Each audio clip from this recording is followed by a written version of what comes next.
Oke, Assalamualaikum warahmatullahi wabarakatuh. Salam sejahtera, namo buddhaya, Om Swastiastu, salam kebajikan.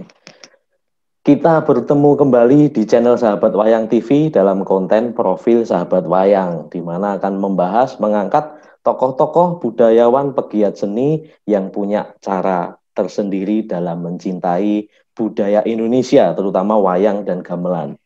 Seperti kita ketahui, wayang dan gamelan sudah dikenal di luar negeri, di banyak sekali negara, dan sudah berkembang di sana sejak mungkin puluhan tahun yang lalu, dan banyak sekali grup-grup yang luar biasa di luar Indonesia.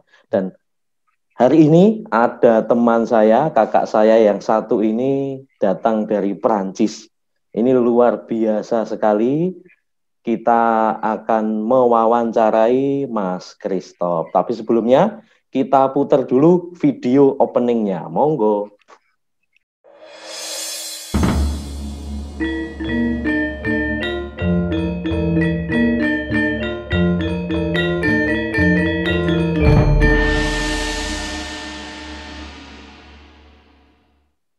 Ya, selamat malam Mas Christoph. Selamat malam, Mas Dunung. Gimana, sehat semua? Iya, sehat semua. Sehat semua. Sehat. Mbak Kade, Nina, Ibu sehat ya? Iya, baik-baik semua. Terima kasih. Baik-baik. Terima kasih atas undangannya juga.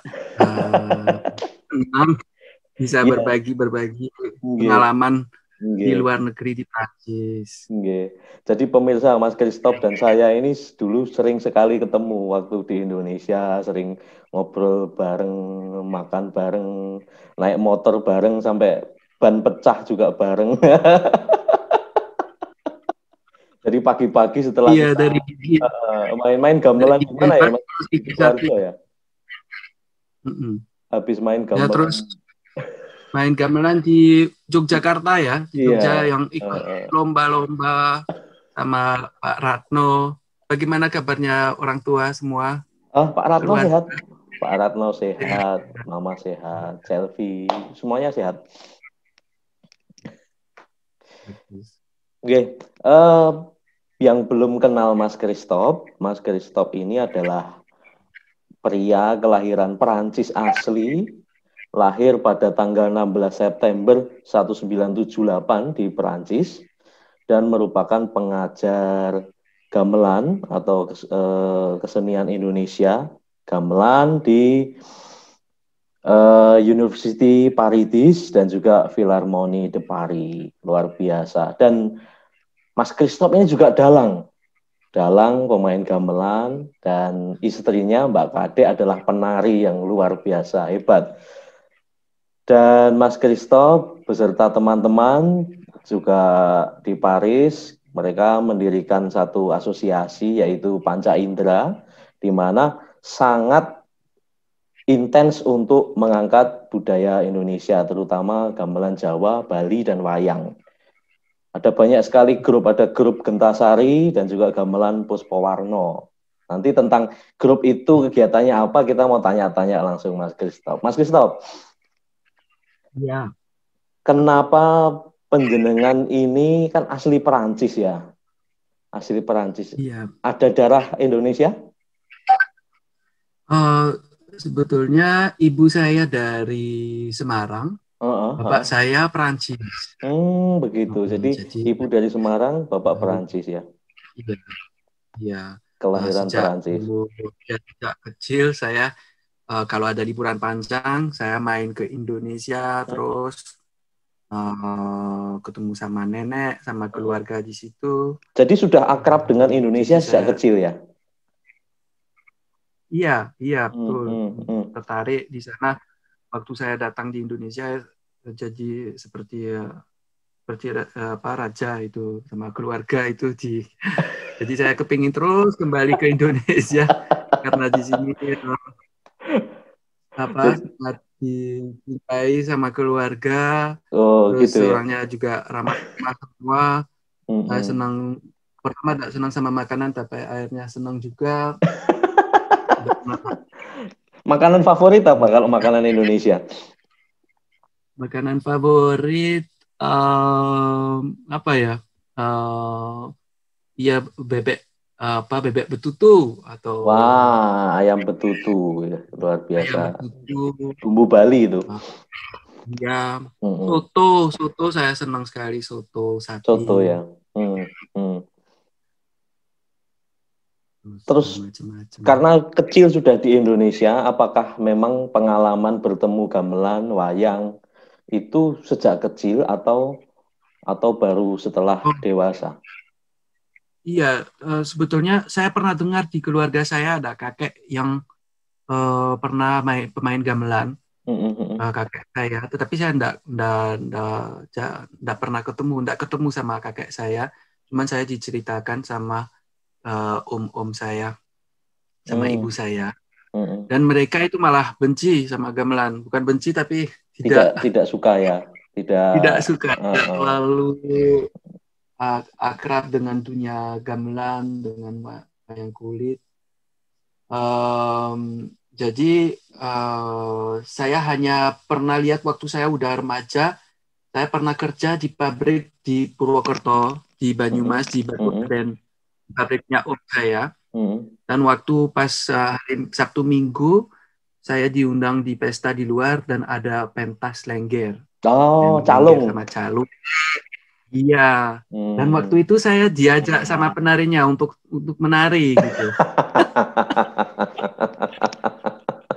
Dan Saya waktu itu sebentar. saya baru Saya bayangkan dulu Mas Christoph nari lengger ya.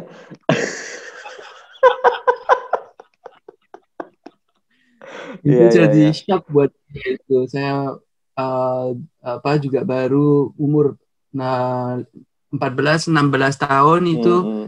baru melihat gamelan ya semacam gamelan ya kan itu calung Mm-mm. itu seperti Calung. gamelan Mm. dimainkan langsung pas pentas. Nah, dan waktu itu saya udah senang sekali main musik piano, gitar. Tapi kalau musik gamelan, musik Indonesia sama sekali enggak pernah mainkan. Mm. Mm. Tapi Di pertama pertama kali tidak, di situ ya. ya. Dan waktu di Prancis hanya mendengar gamelan tapi lewat rekaman dan di waktu itu saya mendengar rekaman tidak begitu tertarik sama musiknya. Nah, siapa yang apa memutarkan rekaman itu waktu di Perancis? Oh ya kan mencari sendiri di CD. Saya kan Mm-mm. senang, Mm-mm. senang musik itu dari seluruh dunia. Terus waktu Mm-mm. saya remaja, saya mau penasaran loh musik dari Indonesia yang negara yang saya sering pergi pas liburan Mm. itu Seperti apa seperti apa gitu. musiknya Mm. dari sana gitu. Dan saya mencari dulu di CD yang komersial. Mm-mm. Pertama dapat CD dari Gamelan Bali, terus Gamelan Jawa. Tapi musiknya terlalu jauh dari yang saya mendengarkan sehari-hari, kayak musik jazz atau Mm-mm. musik klasik India, Afrika. Kalau seperti mendengar gamelan seperti tidak ada, kayaknya tidak ada ketertarikan. Nah, Pertama kali dengar tidak tertarik ya. pertama sebelum menari lengger. Nah,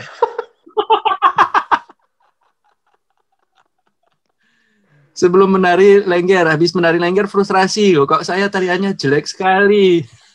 Sampai membuat semua orang ketawa-ketawa. Setelah itu baru mencari Pak Kendar. Belum itu Pak Gendar Oh, itu belum ya, Pak jauh Kendar setelah dulu ya. itu. Oh. Enggak, Setelah itu saya ya pertama kali kan tidak tertarik. Kok kenapa terus tiba-tiba jadi tertarik, mau belajar, terus apa ya malah malah jadi seperti gamelan, jadi seperti kehidupan Mas Kris gitu loh. iya betul. Nah, pertama kali saya mulai tertarik belajar gamelan waktu saya mencoba main gamelan Di di dulu di Cité de la Musique. Mm-mm. Ada waktu habis dari pengalaman lengger itu saya Mm. pulang ke Prancis dan saya itu kayak kepingin coba itu main gamelan seperti apa. Dan ada hanya satu tempat di Prancis yang bisa belajar gamelan, itu namanya di Cité de la Musique. Ada Mm. gamelannya yang buatan Pak Trem Pak yang Tentrem. dulu tahun 1993 sudah mulai ada kegiatan di situ dan saya tahun 2000 atau tahun sebelumnya, sedikit sebelumnya, saya mulai belajar di situ di gamelan. Waktu saya belajar gamelan itu sangat berbeda dengan waktu saya mendengar di CD, karena pengalamannya itu nggak tahu ya, vibrasi gongnya itu saya langsung bisa merasakan, dan waktu saya mulai mengerti bagaimana sistem musiknya, mulai dari belajar lancaran, mulai belajar gagrang di situ, dan gurunya juga yang mengajar itu juga bagus, saya bisa pelan-pelan mengerti. Dan waktu itu saya juga ada gamelannya yang jadi option di SMA, waktu mau ijazah SMA, itu ada option music gamelan di Prancis. Kebetulan ya? Kebetulan ya? Iya, sempat 1 tahun menjadi kayak gitu. Dan jadi ada bis-bis dari mana-mana di Prancis, karena hanya satu tempat di mana bisa belajar gamelan, ingin belajar pengalaman selama 2 jam belajar gamelan langsung. Nah, waktu itu guru di Cité de la Musique hanya 2-3, sangat membutuhkan guru. Nah, saya karena sudah pemusik dan ada keinginan untuk belajar, saya langsung diangkat jadi guru di situ. Setelah peristiwa Lengger. Luar biasa. Nah, jadi bisa saya simpulkan Cité de la Musique dulu pionir tempat pertama di Perancis yang punya gamelan. Iya, betul. Nah, di situ saya bisa belajar dan juga bisa pengalaman punya pengalaman untuk dapat income dari mengajar gamelan.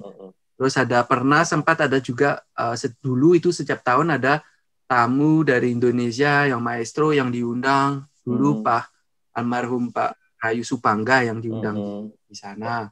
Waktu saya ketemu sama dia, dia bilang, halo, ayo kalau mau ada program Dharma Siswa datang di Indonesia, bisa belajar lebih memperdalam ilmu karawitan Jawa.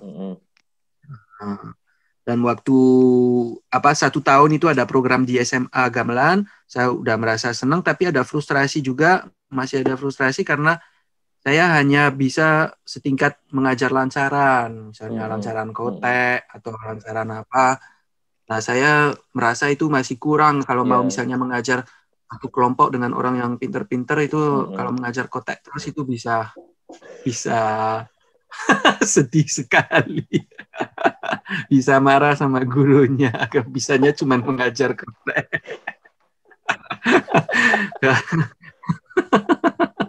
Akhirnya saya pergi ikut Dharma Siswa, rencananya 1 tahun. Tahun berapa, Mas, ke Dharma Siswa di ISI ya? Di ISI Solo ya? Di ISI Solo dulu 2004. 2004. Saya mendapat 2004 sambil tinggal di tempatnya Pak Rayu Supangga. Tapi setelah 6 bulan belajar di situ intens, saya melihat kok yang teman-teman yang masuk di kelas yang semester 1 kok sudah pinter semua, kok saya yang goblok? Atau kok gimana kok bisa belajarnya sudah pinter gitu, sudah mahir. Sudah bukan kotak. Saya tanya-tanya. Ya. Belajarnya langsung materinya yang sulit-sulit dan semua mahasiswa kan ada yang sudah bisa main kenang, bisa main gendar, Pak. Wah, terus saya tanya loh, ternyata di rumah mereka masing-masing sudah dari keluarga seniman atau basicnya dari SMKI.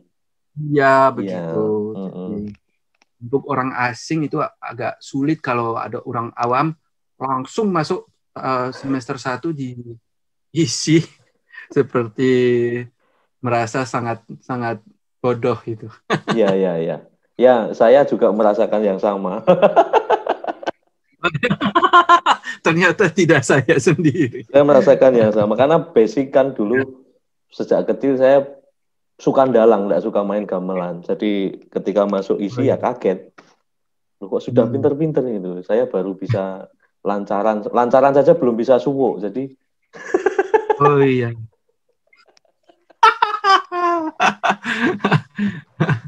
Oh Oh iya gitu ya. iya. Jadi pengalamannya Mas Kris memang ada pengalaman yang unik ini yang tadinya tidak suka ketika mendengar audio Iya, tidak begitu suka, tapi ketika hmm, mengalami sendiri baru ya, baru cinta. Luar biasa, iya luar betul. biasa. Jadi ada kesan tertarik impresif itu ketika mencoba sendiri ya. Mencoba sendiri Mm-mm. dan melihat langsung di panggung karena Mm-mm. saya merasa mungkin karena pertama gamelan itu sangat sulit direkam Mm-mm. Betul, eh, betul. dan dengan hasilnya yang sangat bagus. Mm. Kadang itu apa suara kendangnya kedengar seperti Terlalu tek tek tek tek keras. tek gitu. Oh, oh. Iya, keras. Yang rekaman yang bagus itu baru-baru aja itu Iya, yang betul, dan betul. dulu rekaman Lokananta itu tidak seperti sekarang ada channel YouTube yang bisa menemukan semua rekaman Yang bagus. yang Mm-mm. bagus-bagus. Mm-mm. Yang dulu itu mencari CD-CD itu hasilnya tidak menyenangkan Terus dan setelah mengalami kendala maksudnya tadi stres, itu yang dilakukan Mas mhm. Kris apa? Yang terus terus gimana ini? Pulang ke Perancis atau gimana? Oh, saya stres, saya Oh pulang aja waktu ini. oh iya ya iya sebetulnya udah saya rencana mau pulang ke Perancis setelah 6 bulan. Ah, karena itu padahal itu guru-guru saya terus saya, habis itu solusinya saya coba mengambil kursus private ya private sama Mm-mm. guru-guru tapi seperti hubungannya itu kayak apa ya seperti komersial gitu loh Mm-mm. hubungannya sama Mm-mm. gurunya Mm-mm. jadi saya diajari dua jam nanti udah selesai terus nanti ketemu minggu depan terus kalau jadi atau nggak jadi ya nggak apa-apa ya pokoknya selesai gitu seperti hubungannya Iya, kasih uang mm-mm. diajari udah Mm-mm. tidak Mm. seperti di dalam keluarga belajar terus ya itu kepinginnya nanti betul-betul bisa atau main Mm-mm. di dan saya merasa itu nanti kalau saya pulang ke Perancis saya kalau terlalu di dalam institusi konservatori itu nanti tidak bisa menceritakan apa-apa misalnya Mm-mm. saya pulang ke Perancis sama muridnya ditanyai oh, ini kalau Gambyong Ayon-Ayon itu dimainkan dalam rangka apa nah, terus kalau saya diisi terus ya Nggak ya untuk tahu. ujian semester Mm-mm. nah, kan itu untuk Ya. ujian semester orang Perancis kan kurang menarik Mm-mm. Mm-mm. uh, jadi misalnya Wilujeng buat apa gitu Ya, ya, ya. tahu saya cuma belajar teori tapi konteksnya dengan masyarakat Jawa saya Betul, enggak tahu betul. Karena akhirnya tidak saya langsung ke oke masyarakat saya ya. iya jadi Mm-mm. terlalu formal institusional terus saya mencari oke pengalaman di luar mencari grup-grup kecil mulai dari apa misalnya di keraton saya lihat di bukan di Mm-mm. keraton tapi di Mangkunegaran Mm-mm. ada latihannya dengan Pak Hartono Pak Hartono, dia betul. itu rajin 2 kali seminggu dan caranya mengajar itu ya itu Sabar. apa Mm-mm. tidak seperti diisi Mm-mm. kadang tidak pakai notasi ya dari pokoknya sama tariannya juga nanti sudah bertahun-tahun di Mangkunegaran itu akhirnya bisa mengerti materinya karena Iya, diulang-ulang iya. terus. Nah, kalau diisi kan itu materinya untuk ke semester 1, habis itu semester 2, terus yang di semester 1 tidak pernah dimainkan lagi, terus Mm-mm. Mm-mm. terus gitu. Nah, kalau di keraton atau di Mangkunegaran minimal bisa meresap, bisa betul-betul masuk di dalam uh, apa pengertian saya itu. Selain di Nah, keraton, terus ya belajar di mana bagaimana? lagi, Mas Kris? Selain di keraton, Oh, di grup kecil.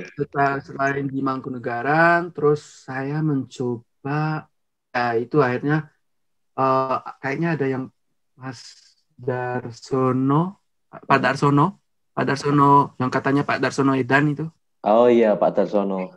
Mm-mm. Oh, terus saya sempat juga datang sekali di sana. Mm-mm. Saya juga senang latihan di situ, tapi hanya hanya sempat datang sekali. Mm-mm. Habis itu ada saya dulu itu masih ingat nggak yang Mas Lujer, Lujer yang orang Kanada? Oh, enggak tahu ya. Enggak Saya tahu. belum kenal sama Belum, Mas Dunu. belum. Ada Lujer, orang Kanada. Mm-mm. Dia selalu cerita tentang orang namanya Pak Sri Joko Raharjo. Mm-mm. Katanya kalau di sana itu luar biasa, banyak mahasiswa datang di tempatnya dia sebelum mau ujian. Mm-mm. Tapi orangnya galak, Mm-mm. hati-hati. Gitu. Nah, terus saya tanya sama guru-guru, ini gimana Pak Sri Joko Raharjo? Ada teman saya bilang itu bisa belajar di sana. Wah, guru-guru isi ya kebanyakan bilang, wah jangan ke sana. Di sana dia apalagi orangnya memelihara babi. Wow, nah, saya Justru malah saya senang senang. sama babi. Nah, terus orangnya galaknya luar biasa gitu. Saya senang orang galak. Bapak saya sendiri juga galaknya luar biasa. Nah, terus dia pernah melatih bekas-bekas orang yang keluar dari penjara gitu. Mm-mm. Wah, ya saya tambah senang, mau tambah Tambah menarik. senang. Wah, itu Karena ya Mas Kris berarti saya pernah keluar dari penjara. Luar biasa. karena saya lihat berarti kalau dia melatih orang bekas dari penjara ada hubungan sosial gitu. Iya. Jadi dia Mm-mm. Mm-mm. lewat Mm-mm. gamelan itu tidak hanya untuk mengajar bahan materi untuk universitas, tetapi memang betul-betul ada hubungannya dengan masyarakat. Betul, Karena saya betul. juga pernah di Inggris ada program gamelan di penjara itu yang namanya Good Vibration. Mm-mm. Sebelum Mm-mm. saya datang ke Indonesia juga pernah dengar. Mm-mm. Terus, oh kok di Indonesia juga ada orang yang buat seperti itu. Terus Nah, datang ke akhirnya Pak saya Sujoko ya.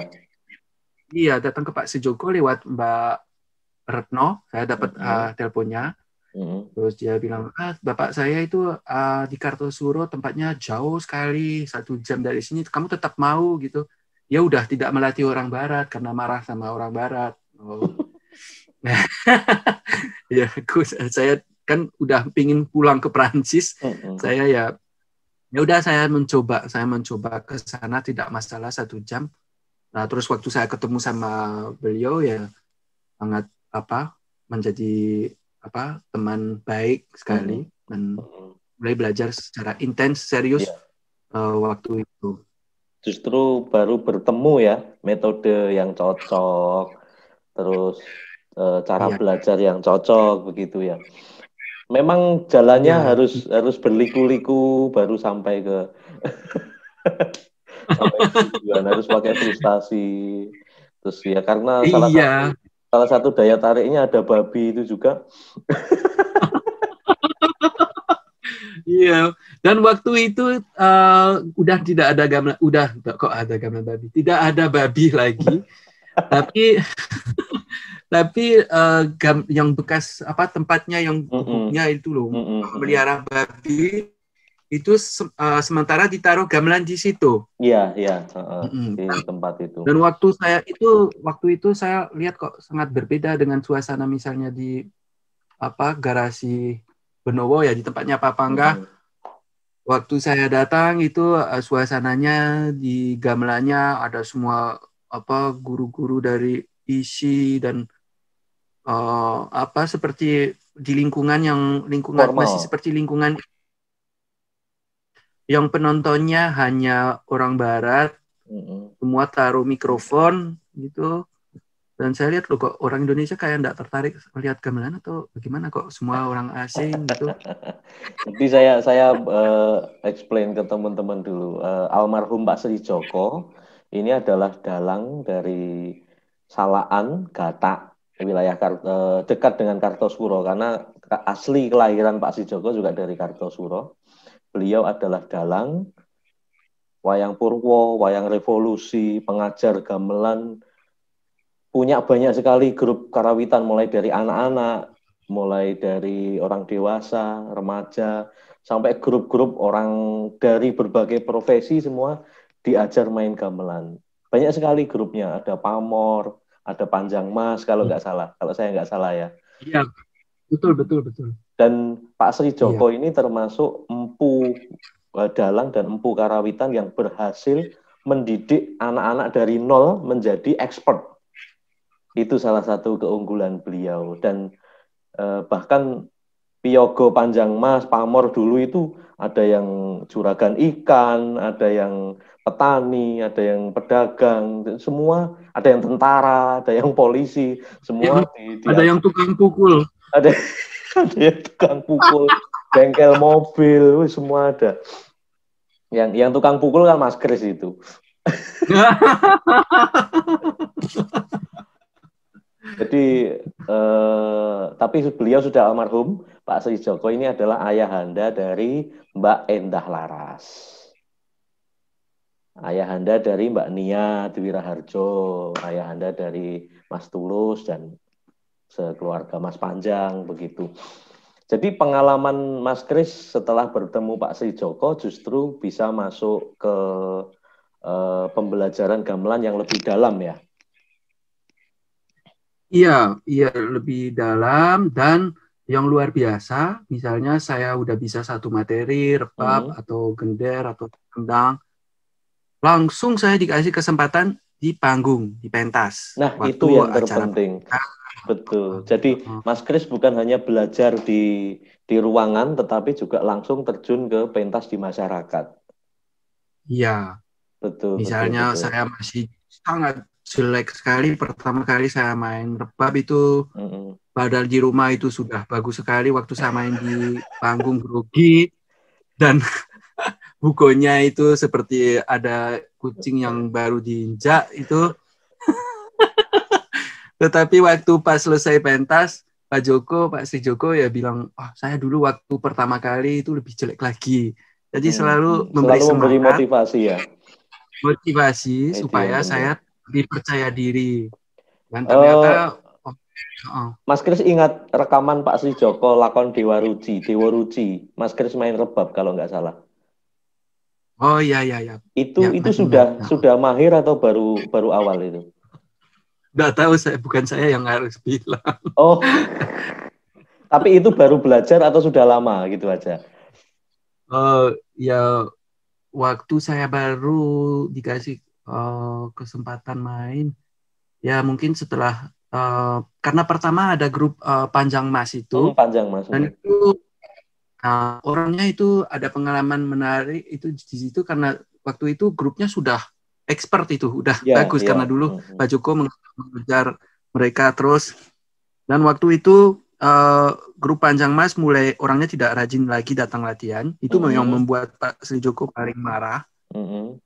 Terus saya mulai belajar gender, kendang, tapi kalau saya hanya main dengan Pak Sri Joko ya tidak jadi apa-apa.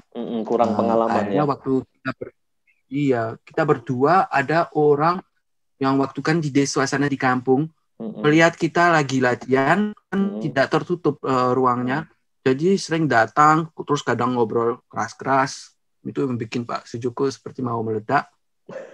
Akhirnya yang orang yang penonton yang melihat gitu, yang sambil ngomong, Pak Joko menarik ke di dalam ruangnya, bilang, ayo kamu main gong, ini yang kamu main caron.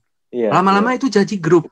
Jadi grup yang pertama untuk mengiringi saya main kebarnya Asmorandono atau apa itu, dan itu dari situ menjadi orang-orang yang gelandangan, yang orang-orang yang lagi nganggur, yang tidak punya guru sekolah atau apa yang di situ.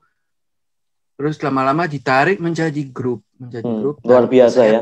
Dapat luar biasa, kok baik sekali saya lihat kok Pak Sejoko luar biasa baik. Kalau saya tidak dapat itu, dan yang menarik juga, saya melihat itu prosesnya dari orang yang nol tidak bisa main menjadi grup gamelan. Dan saya waktu itu ya saya hanya diam saja memainkan kendang kebarnya Asmorandono sambil melihat prosesnya waktu dia marah-marahi mahasiswanya. Sama dari nol menjadi bagus. Itu sampai sekarang saya masih pakai pengalaman itu untuk karena di Prancis juga begitu. Kadang saya ada 15 orang datang, mereka dari nol, enggak tahu apa-apa. Saya harus mengajari mereka gamelannya bagaimana. Nah, saya selalu mengingat proses ya.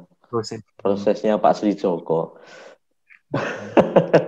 Itu sudah Mas Kris duluan mana? Belajar gamelan atau wayang ke Pak Sri Joko? Oh, itu dulu gamelan. Gamelan, Gamelan terus. gamelan terus. Oh, sampai 4 tahun. Terus tahun terakhir, tahun kelima, baru saya didorong sama Pak Joko, ayo kamu harus belajar juga wayang. Karena dari pertama tidak ada, saya merasa ini terlalu sulit buat saya, tidak mungkin saya pelajari. Tapi mulai sedikit itu Pak Sri Joko mulai dorong saya, ayo harus belajar wayang, harus belajar wayang. Dan waktu saya pulang ke Prancis itu ya baru bisa sedikit wayang kulit sampai itu patet 6 selesai gitu. Tapi tidak pernah dipentaskan di Solo. Nah, habis itu saya pulang ke Prancis. Waktu saya melanjutkan pelajaran wayang itu waktu saya habis dari pulang ke Prancis terus kembali ke Indonesia lagi. Saya belajar wayang kulit sama anaknya dulu itu sama Tulus. Mas Tulus. Mas Tulus. Kok terus jadi belajar wayang setelah balik ke Perancis sudah istilahnya sudah punya modal untuk ngajar gamelan, kok balik lagi ke Indonesia terus belajar wayang kenapa? Nah, ternyata betul sekali Pak Sri Joko waktu pergi ke Perancis itu yang gamelannya itu mereka senang udah saya bisa mengajar yang materi yang sulit. Tapi dengan wayang itu luar biasa itu antusiasnya itu. Dan kalau dengan wayang tidak hanya orang yang pemusik saja, tetapi semuanya karena ada hubungannya dengan cerita, dengan Mahabharata, Ramayana, sangat kaya sekali dan bentuk wayangnya aja menarik sekali.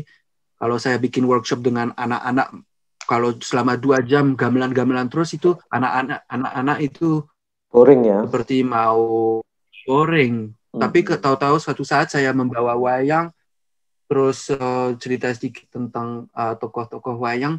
Wah, mereka antusiasnya tinggi. Jadi saya, saya berarti harus belajar lagi lebih banyak tentang wayang kulit.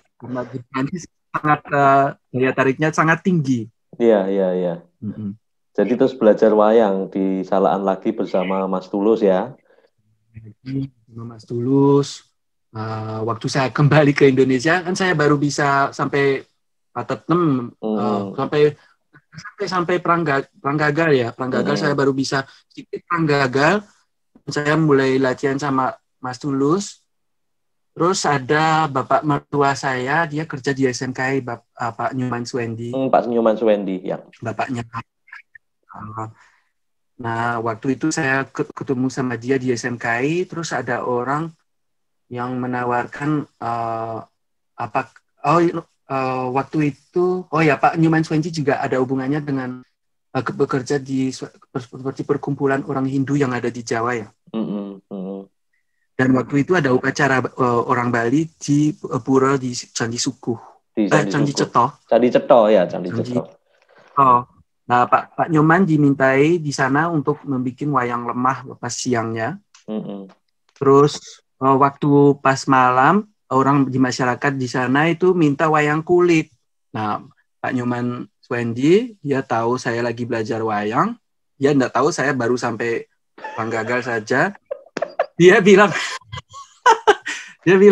ini ada anak saya itu yang itu dia jarang itu bisa main wayang, namanya Christoph gitu, bisa main wayang di sana nanti kalau pas malam bisa main wayang. Wah, terus dia menawarkan saya waduh baru bisa Pranggagal sedikit gitu gimana. Terus saya kembali ke Mas Tulus, ini gimana saya ada tawaran itu nanti 20 hari lagi saya harus bisa main wayang semalam suntuk gimana? 20 hari? Iya. 20 hari. Iya, nggak mungkin. Terus Mas Tulus bilang, oke, nggak apa-apa, kita latihan setiap hari. Gitu. Dan akhirnya? Ya saya main, ya lumayan sampai 4 atau 5 jam itu main. Sampai selesai? Terus di situ, Mas Tulus di situ yang Mas Manjuro itu kalau nggak salah itu dia melanjutkan. Tapi di situ udah, wah itu sampai waktu pengalaman itu luar biasa. Saya sampai kakinya itu udah nggak bisa untuk dipakai untuk jalan itu karena main kepraknya saya nggak biasa. Dan stresnya juga waktu saya misalnya harus improvisasi teks, karena dulu saya kalau gamelan enak kan tinggal duduk di belakang instrumen sambil kalau ada pause makan sup atau apa itu. Nah, kalau dalang itu energinya luar biasa, enggak pernah berhenti. Harus juga improvisasi teks, harus lucu, harus sabetannya, wah banyak sekali. Saya merasa itu 10 kali lebih sulit daripada waktu main belajar gamelan. Harus menguasai penonton. Iya. Dan waktu itu ya cuma saya ambil positifnya saja, itu pengalamannya luar biasa. Meskipun hasilnya ya memang dalam 20 hari, meskipun saya sampai semaksimal mungkin, tapi tidak bisa dalam 20 hari menjadi dalang, itu tidak mungkin. Tapi dari pengalaman itu saya udah meningkat. Bagus dan itu, Mas. Itu saya lagi. Bisa dibikin novel suatu saat, Mas Kris bikin novel 20 hari menjadi dalang. Loh, tapi menarik loh, Mas. Pengalaman Mas Christoph ini menarik. Artinya tantangan kan selalu ada ya, kesulitan, terus tantangan-tantangan baru. Tapi Mas Kris ini tidak menyerah, selalu diambil. Kesempatan apapun diambil. Mau belajar sudah ditakut-takuti, gurunya galak, punya babi juga pokoknya Pak diambil gitu aja. Luar biasa. 20 hari suruh dalang diambil. Nah, luar biasa. Ini saya juga belajar ini dari Mas Kris ini. Oh iya. Terus kalau kehidupan sekarang, kesenian gamelan terutama, ini kita ngomong gamelan Jawa ya. Kalau kan di Perancis ada gamelan Bali juga ternyata. Gamelan Jawa di Perancis bagaimana kehidupannya? Apakah ada sering banyak event pentas, terus berapa orang yang berlatih di grup Mas Kris itu, di Panca Indra, di gamelan Gentasari, berapa orang? Ya. Kalau di Gentasari ada sekitar 20-an orang. Dan mereka dari latar belakang ada yang sudah pernah belajar di Filharmoni, terus dia ingin belajar lebih banyak. Kalau ada murid-murid yang pintar yang merasa kurang kalau cuma hanya sekali seminggu, kadang saya tarik ke grup yang semi profesional itu. Ya saya bilang semi profesional karena grup ini tidak hanya saya yang hidup dari gamelan. Yang lain-lain itu semua punya pekerjaan tetap dan sambil belajar gamelan. Yaitu yang grupnya yang sering kalau saya ada performance atau apa, saya mengajak grup ini, dan latihannya itu sekali sampai 2 kali seminggu secara rutin. Rutin ya. Itu yang video Gambir Sawit bukan? Ya betul, itu grup Gambir Sawit. Itu grup Gentasari yang main di situ. Jadi kita ada pentas atau enggak pentas, kita tetap latihan terus. Oke teman-teman, kita putar sedikit ya videonya grupnya Mas Christoph Gentasari ya, Gambir Sawit.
Nah, itu tadi sudah ada parfum sedikit Gambir Sawit. Itu luar biasa loh, Mas. Dari sindennya, pemain gende, rebab, kendang, yang Solo terakhir.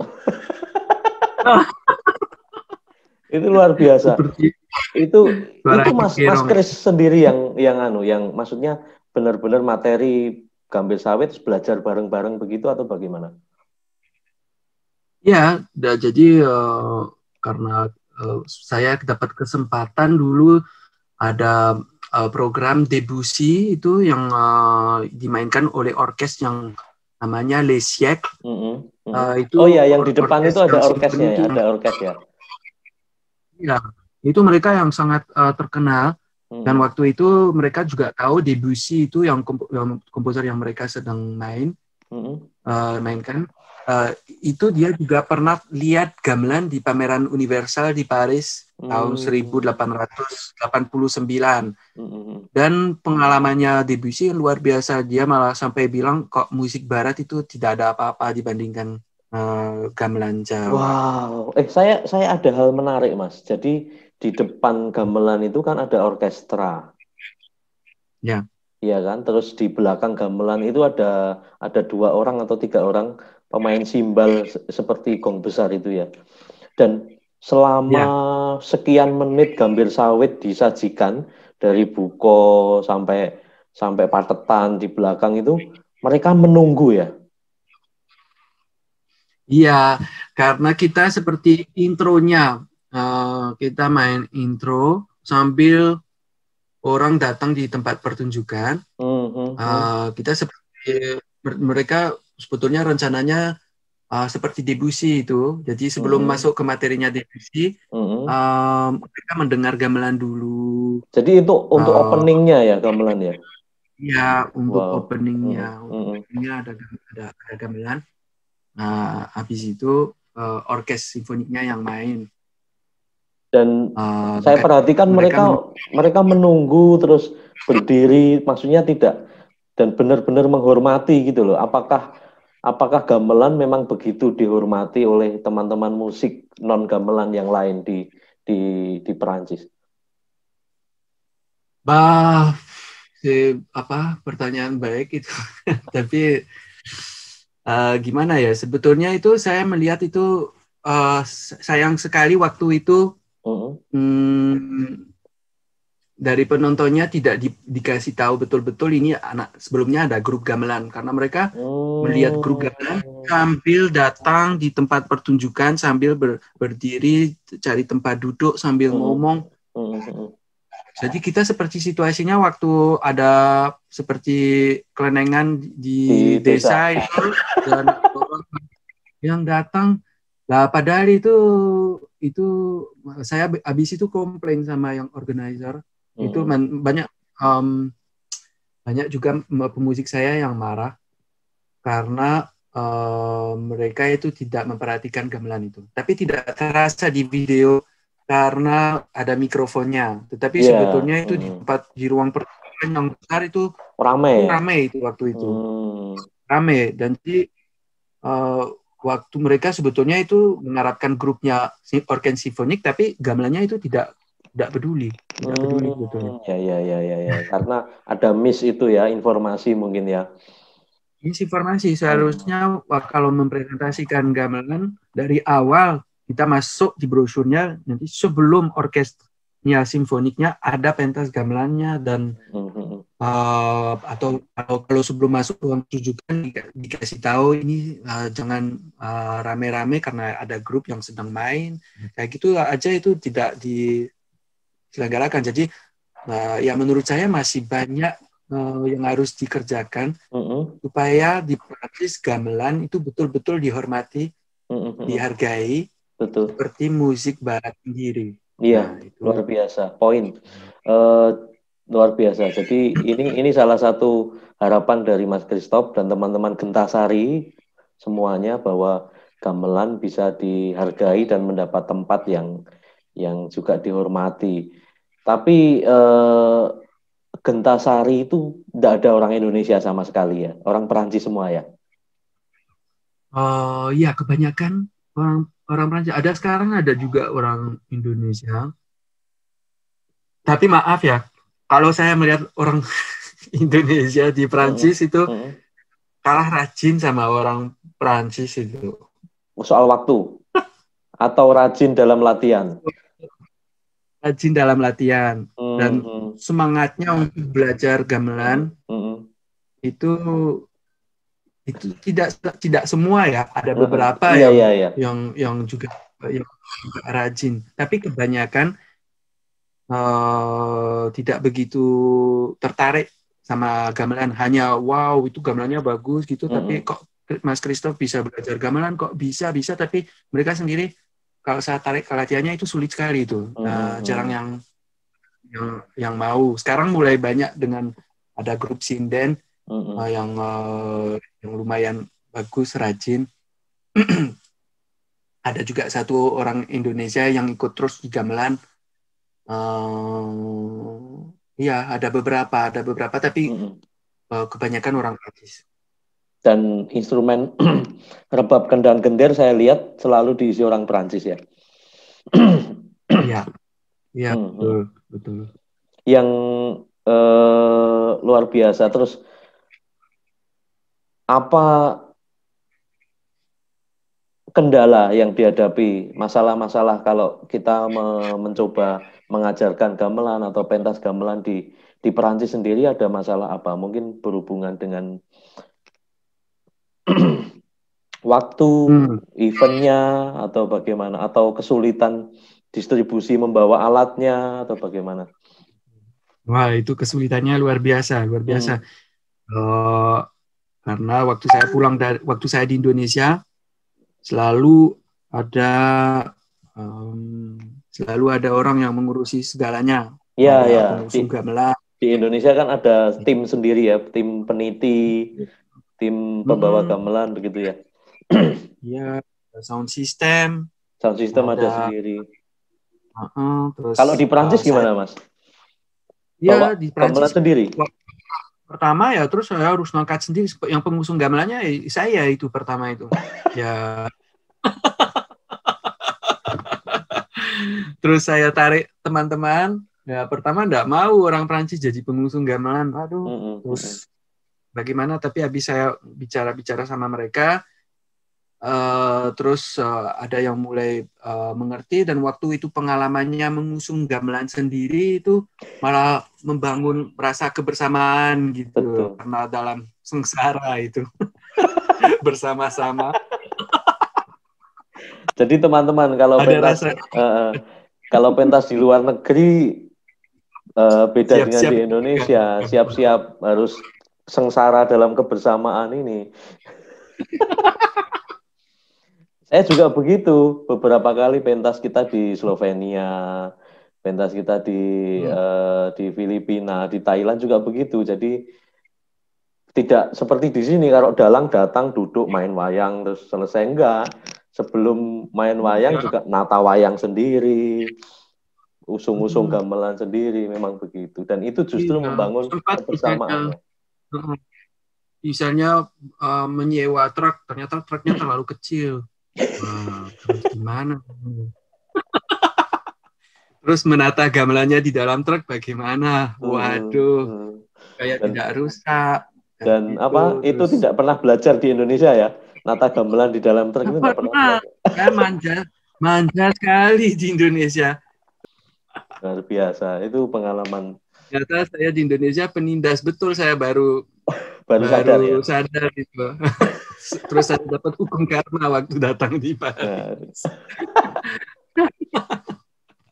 kalau kolaborasi Mas Kris dalam mengembangkan gamelan Puspawarno, teman-teman Gentasari ini sering kolaborasi dengan siapa? Mungkin seniman dari Indonesia atau instansi.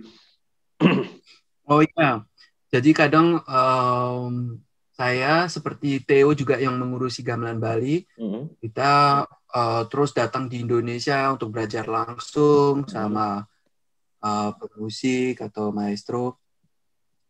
Tapi kadang itu supaya tidak hanya belajar dengan kita terus, kita mhm, mencoba membuka supaya mereka tidak hanya tahu Christoph atau Theo, tapi tahu orang lain, ada referensi dari Indonesia. Atau kalau untuk gamelan Bali, kebetulan kita punya teman namanya Krishna Suteja,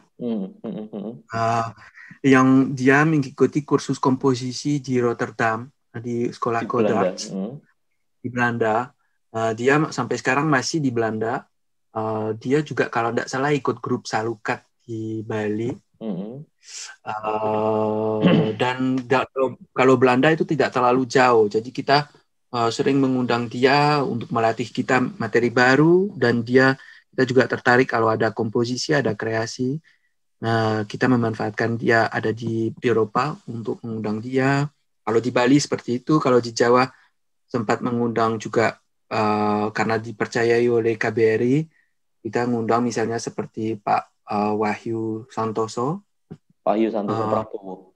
Prabowo untuk mengajar sendera tari, sama Mbak Galuh untuk materinya Mangkunegaran, untuk menambah materi terus, dan untuk supaya juga mahasiswa kita punya referensi lain, tidak hanya kita saja.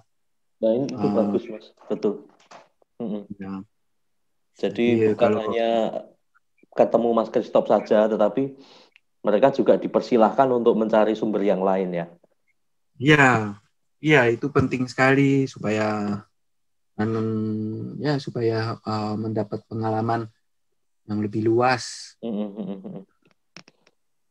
Terus berarti dulu kan sering ada jadwal ke Indonesia pasti ya, untuk nambah materi, belajar kendang lengger kan gitu kan. Iya, betul. Menambah gaya lain kan begitu. Nah, ini karena ada pandemi ini, kondisi Perancis sendiri bagaimana, Mas? Terutama untuk kegiatan berkesenian setelah pandemi. Iya, kalau setelah pandemi itu kesulitannya itu karena semua pentas pertunjukannya sampai sekarang itu masih statusnya tidak jelas, masih banyak yang dibatal, dan tidak jelas dalam arti kita tidak tahu misalnya untuk festival yang besar-besar yang bulan Juli Agustus. Mereka masih belum tahu boleh atau tidak diselenggarakan. Dan itu situasinya kan harus diantisipasi jauh sebelumnya. Sekarang sudah mulai bikin programasi, mengundang seniman, tapi oleh pemerintah tidak diberi status jelas ini akan diadakan ya atau tidak. Dan itu sangat membahayakan festival itu dan seniman juga. Betul. Tetapi di Perancis kita masih untung karena ada sistem namanya intermittent du spectacle. Apa itu, Mas? Itu intermittent du spectacle itu status untuk seniman. Jadi kan intermittent itu artinya tidak tetap. Jadi memang seniman itu nasibnya tidak tetap. Kadang itu dalam sebulan pentas terus, 10 kali pentas, tahu-tahu dalam 2 bulan berikutnya tidak ada satu pun pentas. Nah, pemerintah Prancis melihat itu dan membuat status khusus untuk seniman supaya gajinya stabil terus. Dengan cara di dalam 10 bulan, di dalam 1 tahun, harus mengumpulkan jumlah pentas tertentu. Ada sekitar 50-an pentas. Kalau bisa membuktikan di dalam 1 tahun saya sudah pentas 50 kali dan ada kontraknya. Nanti 1 tahun berikutnya akan dikasih subsidi setiap bulan yang tetap, gaji rutin. Jadi misalnya saya udah intermittent, bulan Januari saya hanya pentas 2 kali. Nanti kekurangannya ditambahi sama pemerintah supaya saya dapat gajinya yang sama seperti jadi disamaratakan setiap bulan, pokoknya harus dapat sekian uangnya, dan tergantung pentasnya. Yang kalau misalnya saya dalam bulan Februari pentasnya banyak sekali dan tidak dikasih subsidi sama pemerintah, udah saya mendapatkan income. Jadi itu juga berlaku untuk seniman pelukis begitu ya? Tidak, hanya untuk Oh. seniman musik, penari, sama misalnya yang regisseur yang itu loh, yang pengusung gamelan, atau yang orang yang misalnya teknis yang lighting, atau yang di ruang di tempat pertunjukan itu bisa dapat status ini. Tapi kalau yang seni lukis, seni rupa, itu mereka tidak punya status. Itu agak kasihan itu sebetulnya itu. Mungkin dengan asumsi karena pelukis bisa menjual karyanya ya. Iya, ada bantuan yang lain, tetapi saya rasa itu mereka sendiri juga bilang lebih susah memang buat mereka. Tapi saya salut dengan Mas Kris, Mbak Kadek, ketika beberapa waktu yang lalu ada berapa puluh hari kuarantin, self kuarantin ya.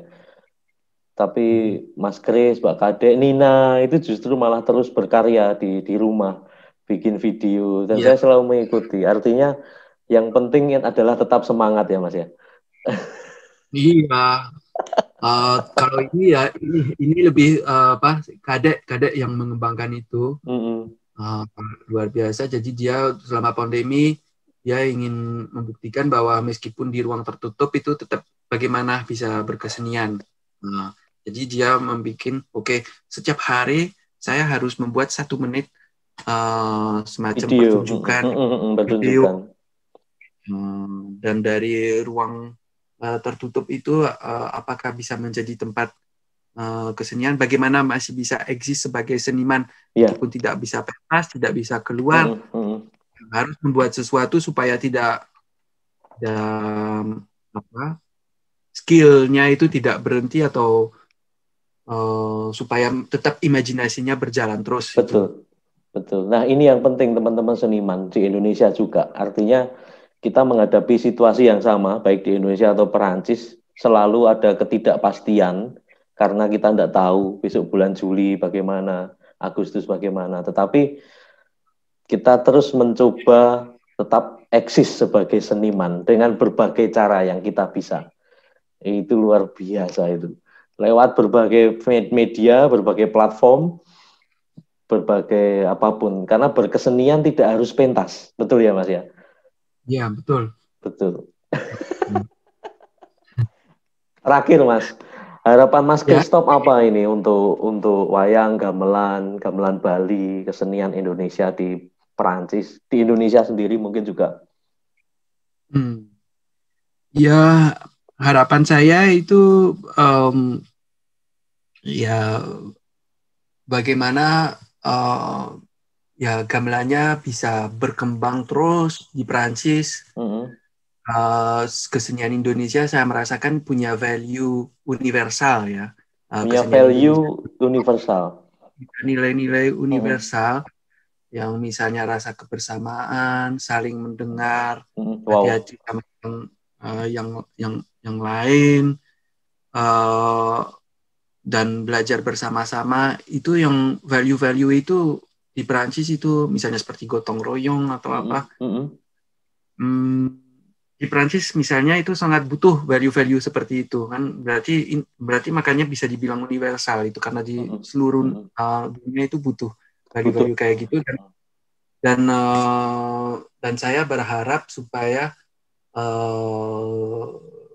gamelannya itu bisa lebih dikenal di masyarakat Perancis, tidak hanya di lingkungan orang yang pernah pergi ke Indonesia atau yang ingin belajar gamelan, tapi lebih luas gitu, tidak hanya orang tertentu. Harapan saya itu. Dan seperti saya bilang tadi itu, bagaimana juga orang Prancis bisa mengerti bahwa itu gamelannya itu bukan sesuatu yang bisa hanya ditaruh di museum atau yang sesuatu yang tidak bergerak lagi, yang materinya udah dari abad 2 terus tidak pernah berubah lagi. Karena saya pernah mengalami di Indonesia itu, dunia wayang kulit, gamelan itu masih terus bergerak terus, ada inovasi, ada ada seperti seperti wayangnya Sang Pamarto itu, yang wayangnya yang tahu-tahu ada cerita-cerita tentang Yesus, ada wayang Pak Slamet Gundono, ada yang kontemporer.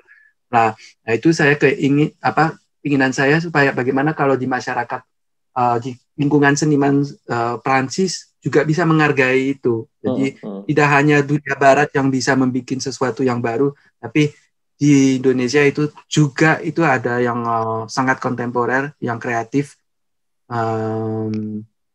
Dan kalau harapan saya di Indonesia itu bagaimana pemerintah bisa menghargai kesenian Indonesia, tidak hanya sebagai produk yang bisa dijual, tetapi yang itu seperti sesuatu yang luar biasa, yang punya value-value yang banyak, yang bisa membantu masyarakat untuk lebih maju dan lebih percaya diri.